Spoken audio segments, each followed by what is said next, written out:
Ivatika vaovao izay mahakasika ny fahasalamana kosa indray isika anisan'ny olana lehibe izy mipetraka eto amintsika ny fidirany fanafody antsokosoko araka fanadidinana natao moa dia mihoatra lavitra noho ny fampidirana zava-mahadomelina izany efa misy ny ezaka ataon'ireo tompon'andraikitra isan-tsokajiny hitondrana vahaolana amin'izany. Mitana ny lalana voalohany ny fidiran'ny fanafody antsokosoko eto Madagasikara. Avy telo eny ny fidiran'ny fanafody antsokosoko ity raha oharina amin'ny zava-mahadomelina. Tamin'ity taona 17 ity dia conteneur roa tsy nanara-dalàna misy fanafody no sarony ny fahadiseranana.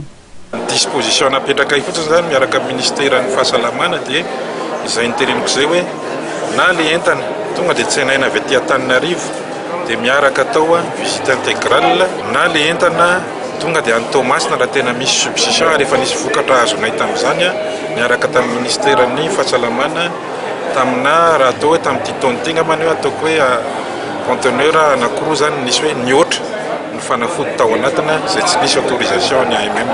Araka ny lalana manankery eto Madagasikara nefa dia mila fahazon-dalana avy amin'ny mpandraharaha ny fanafody eto Madagasikara izay sampandraharaha eo anivon'ny ministeran'ny fahasalamam-bahoaka ny fidiran'ny fanafody eto amintsika. Eto Madagasikara zany fidiran'ny fanafody dia mila autorisation ny agence pour le médicament. Io zany dia ministeran'ny santé. Zay zany ao fahadiseranana dia tsy mamoaka entana mihitsy raha tsy misy autorisation ny agence AMM zany moa filazana izy io.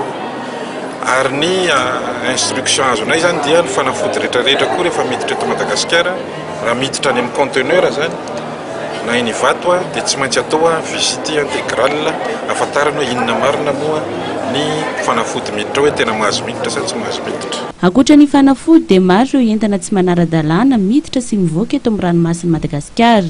Izany indrindra no anamafisan'ny fahadiseranana miaraka amin'ny CFIM na ny Centre de Fusion des Informations Maritimes miaraka amin'ny ministeran'ny fiarovam-pirenena amin'ny alalan'ny tafika an-dranomasina miara-misalahy amin'ny fiarovana ny fandronana antsokosoko ireo harem-pirenena eto Madagasikara ary amin'ny fitandrona ihany koa ireo entana miditra eto amintsika mba hanara-dalàna ampitomboana ny vola miditra amin'ny kitapom-bola ampanjakana.